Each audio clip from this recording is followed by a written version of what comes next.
I'm Jane Chastain. I began at WTVJ in 1969 and worked through 1977. My husband had a job opportunity here, and therefore we moved. It was my second year of marriage, and I wrote to the 3 television stations in the Miami and the Palm Beach area, and WTVJ said, come to see us. So I did, and I quickly discovered that if you wanted to be in television in Miami, that WTVJ was the place to be. It owned Miami television. I think the Ralph Rennick Report, which was what the news program was called at that time, that the audience was more than twice the audience of the other stations combined. I was not aware of any other sports reporters at the time. In fact, the other stations where I had worked, I was the only woman in the entire newsroom. And in fact, when I came to WTVJ, there were no other women on the air at that time doing news. I always loved sports. I was told quite often, you can't do this, you can't do that. And to me, that was just part of the challenge. If someone told me I couldn't do something, I would just die trying. I think Bernie Rosen, the sports director, had seen me on the air when he was in Atlanta. And he came back, and being very forward-thinking, he tried to find a woman to work in the sports department. But to quote Bernie, he couldn't find one that knew if a football was blown up or stuffed. And so when he found out that I was available, I wrote a letter to Bill Brazil, the station manager, and Bill Brazil came and asked Bernie about me, and he said, yes, hire her. However, I was an experienced on-air person, but I really knew nothing about being a good reporter. When I first arrived, though, at WTVJ, they would not hire me full-time. And they told me that even though I'd done live shows, that I would not be allowed to go on the air live at WTVJ. It wouldn't be accepted, just forget about it. But I was allowed to do 3 sports features a week. No more, 3, that was it. I think it was good judgment on Bernie's part, because he wanted to bring me up gradually, and he didn't want to just throw me on the air every day doing sports. Even with my 3 sports features a week, we would still get complaints at the station. I got them from all sides. There were people who were very incensed that I was a woman on the air and I belonged in the kitchen. And then there was the extreme on the other side that felt that, well, I didn't march to their drums, so, they weren't happy about it either. So, Bernie, I think, was wise in bringing me up gradually. But I'll never forget my first day on the job at WTVJ. You see, no one bothered to tell Ralph Rennick that I was hired. And so Ralph Rennick came storming into the sports department. He normally never darkened the doors of the sports department. He came storming into the sports department and demanded to see the piece that I had done for that night's newscast. He did not want me to embarrass him on the air, and so he had to see it before he allowed it to go on the air. I grew up as a reporter at WTVJ. Because at WTVJ, it wasn't enough to just do a good interview. You had to get the story, and you had to get it first, and you had to get it in 3 minutes, because that was the length of our film rolls back then. And you didn't want to waste anyone's time, and you had to get it on the air in a hurry. And so it had to be processed and edited, so you had to get it in 3 minutes. Bernie Rosen was the sports director at WTVJ for more years than I can count. He was amazing. Bernie had a nose for news. By that I mean sports news. If it happened in Miami, he was going to know about it. He was going to know about it first. And he was going to send you out to get the story. And you better get it or there was hell to pay. Bernie would call me in the morning, and he would give me my assignments before I even got to the station. And when I picked up the phone, I would hold it out like this because he was always yelling and screaming at me for something. And it was usually deserved. But he was extremely fair. And so no one ever questioned Bernie's judgment. And when he yelled at you, well, you probably deserved it. But we always knew that he had our back. Occasionally we'd be sent out to interview a player who was not doing interviews or an athlete. And you simply figured out a way on how you're going to get that interview, because it was always easier than to come back to the station and tell Bernie Rosen that you didn't get it done. There were a few athletes, a few famous athletes that didn't want to be interviewed by a woman.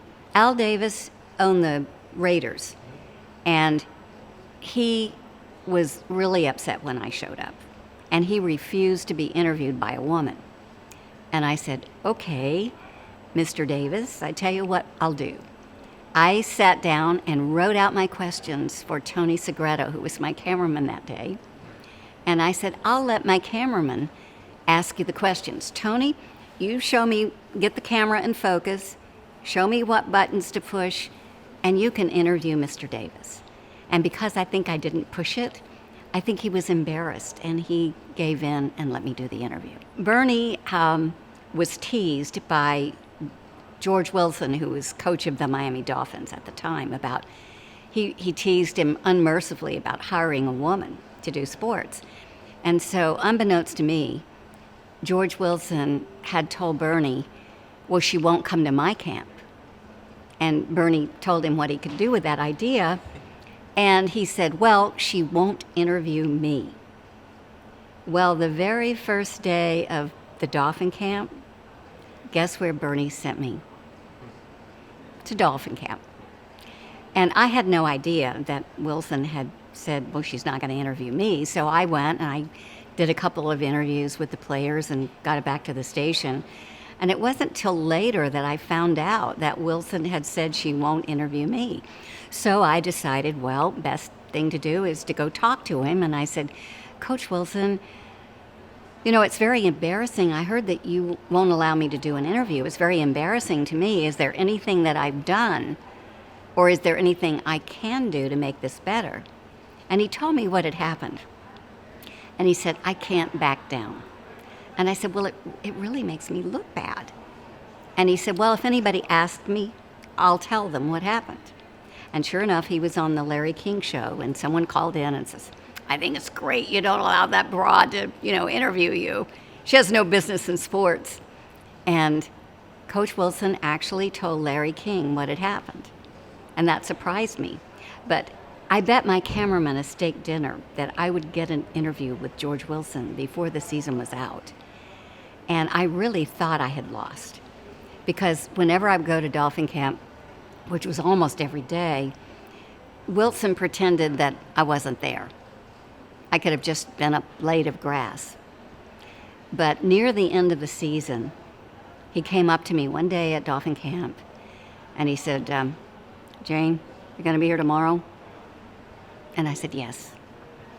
And he says, well, I'll give you that interview.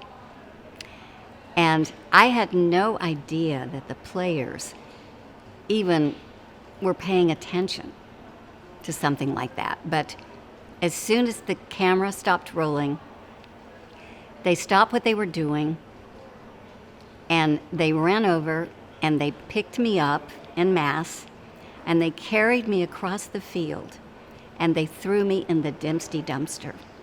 It was kind of their way of saying, okay, now you're one of us. Oh, it was really one of the happiest moments of my life, I think, because I had been accepted. Now, it was really unexpected because I was Miss Straight-Laced. I didn't want anyone to get the wrong idea. I worked with all guys all the time, and big burly athletes.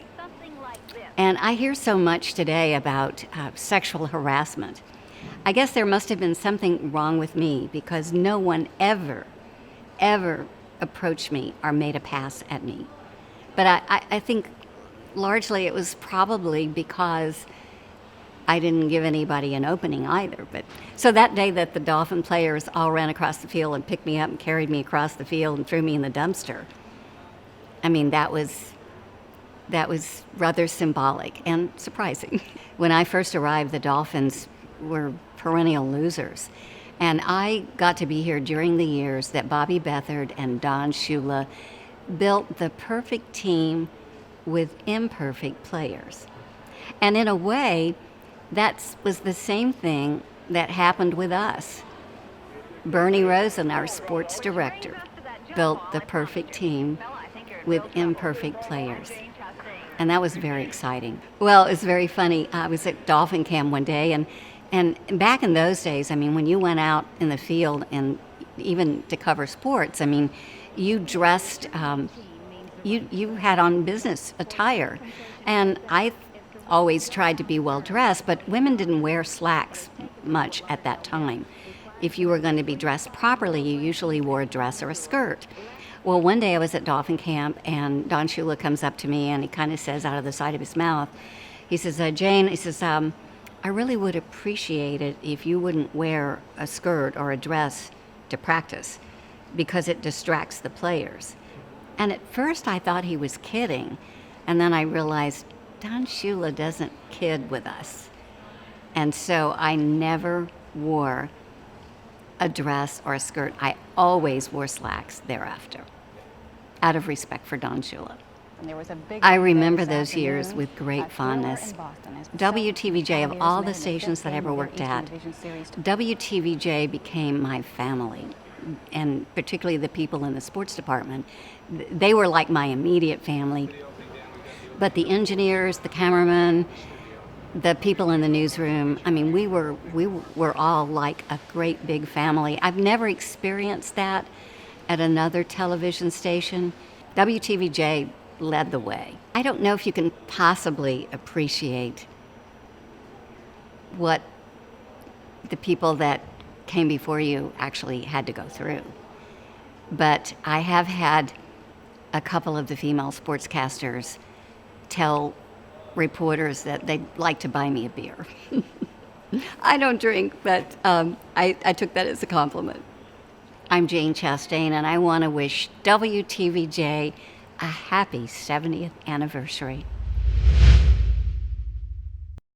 Hi, I'm Shelly. Thank you for checking out our NBC6 South Florida YouTube channel. You want more videos like the kind you just watched? Click right here on the subscribe button below. Get the latest stories, interviews, caught on camera, and more. Digital exclusives as well, all for you. Subscribe now.